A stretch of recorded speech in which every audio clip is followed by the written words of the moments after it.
Everyone, this is your Padmaja again. కొంచెం ఆలస్యమైందండి ఈసారి video పెట్టడానికి. ఈసారి నేను మీకు ఒక మంచి చిన్న స్మాల్ రెసిపీ, అంటే చాలా తక్కువ టైంలో చేసుకునేది, 5 నిమిషాల్లో చేసుకునేటటువంటి నిమ్మకాయ కారం మీకు చూపించబోతున్నాను. ఇది మీకు దోశల్లోకి, ఇడ్లీలోకి, పెసరట్లోకి అన్నిట్లోకి చాలా బాగుంటుంది. ఒకసారి చేసుకున్నారంటే వదలరు, అంత టేస్టీగా ఉంటుంది. ఇప్పుడు మీకు నేను పోపు వేసి చూపిస్తాను. అట్లాగే నేను ఒక పెద్ద నిమ్మకాయ తీసుకున్నానండి, దాంతో వచ్చిన రసంతో చేస్తున్నాను ఇది. దానికి తగ్గ పోపు నేను వేసుకుంటున్నాను. ఆ పోపుని మనం మిక్సీలో వేసుకొని, ఆ మిక్సీలోది ఒక గిన్నెలోకి తీసుకొని అందులో నిమ్మకాయ రసం వేసుకోవడమేనండి. ఇట్స్ వెరీ సింపుల్, చాలా తేలిగ్గా అయిపోతుంది. ఒక్క 5 minutes లో మీరు చేసేసుకోవచ్చు. చాలా రుచిగా కూడా ఉంటుంది. చూద్దామా మరి, రండి. మనం నూనె వేసుకోవాలండి. ఇంత వేస్తున్నాను నేను, ఒక 2 tablespoons పడుతుంది. ఈ నూనె వేసుకున్న తర్వాత మనం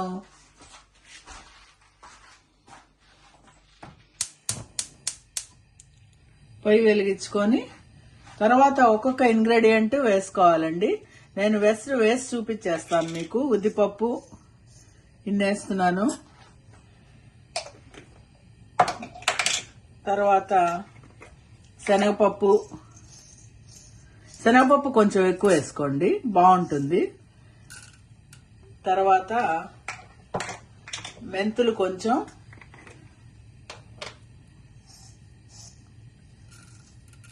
ఒక 7-8 మెంతులు వేసుకోవచ్చు.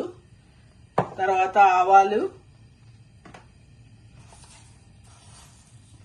ఆవాలు కొంచెం ఎక్కువ వేసుకోండి, ఒక 2 tablespoons వేసుకోండి. తర్వాత జీలకర్ర ఒక 1 tablespoon వేసుకోండి.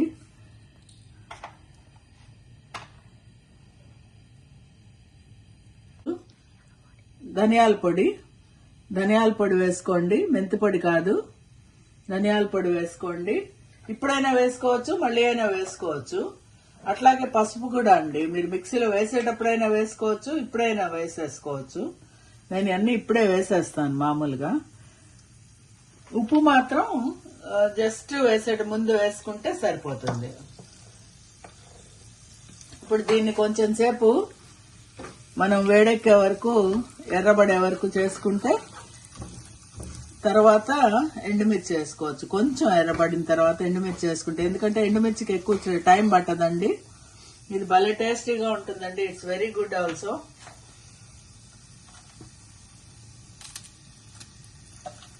ఒక 7-8 ఎండుమిర్చి వేసుకుంటే సరిపోతుందండి కారానికి. మీకు ఇంకా ఎక్కువ కారం కావాలనుకుంటే ఇంకో 2 ఎక్కువ ఎక్స్ట్రా వేసుకోవచ్చు. నేను మాత్రం 7-8 వేసుకుంటున్నాను. ఒక పెద్ద నిమ్మకాయకి సరిపడా నేను వేసుకుంటున్నాను, అందువల్ల ఇది సరిపోతుంది.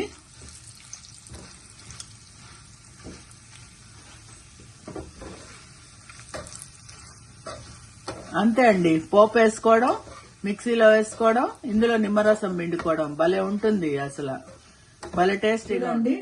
ఇప్పుడు ఇది నేను పోపు వేసుకున్నది ఒక గిన్నెలోకి తీసుకున్నాను. ఇప్పుడు మనం చూపించిన ఇంగ్రీడియంట్స్ అన్ని వేసి పోపు వేస్తాను. ఇందులో ఉప్పు కూడా వేసుకున్నానండి, సరిపడా ఉప్పు 2 tablespoons పడుతుంది, ఎందుకంటే నిమ్మరసం కాబట్టి కొంచెం ఎక్కువ పడుతుంది. ఇప్పుడు దీనిలో మనం కావాల్సినంత నిమ్మరసం వేసుకుంటే అయిపోతుందండి, అంతే. ఎంత అనేది కన్సిస్టెన్సీ మీరు చూసుకుంటూ కలుపుకోవాలి. అంటే కొంచెం పలసగానే ఉంటేనే బాగుంటుంది, అట్లా అని చెప్పి మరీ అక్కర్లేదు. ఇప్పుడు నేను చూడండి కలిపాను కదా, ఇది సరిపోతుంది. ఇది మీరు దోశల్లోకి బాగుంటుంది, ఇడ్లీలోకి బాగుంటుంది, పెసరట్లోకి బాగుంటుంది, ఎందులో అయినా బాగుంటుందండి. చాలా రుచిగా ఉంటుంది. అన్నంలో కూడా నెయ్యి వేసుకొని తినచ్చు. కాకపోతే వీటిలలోకి చాలా బాగుంటుంది. చాలా సింపుల్ అసలు, 5 minutes వర్క్ చేసేసుకోండి. మీకు నా రెసిపీ నచ్చినట్టయితే లైక్ చేయండి, షేర్ చేయండి, కామెంట్ చేయండి, సబ్స్క్రైబ్ చేయండి. గుర్తుంచుకుంటారు కదా మీ పద్మజ. Thank you.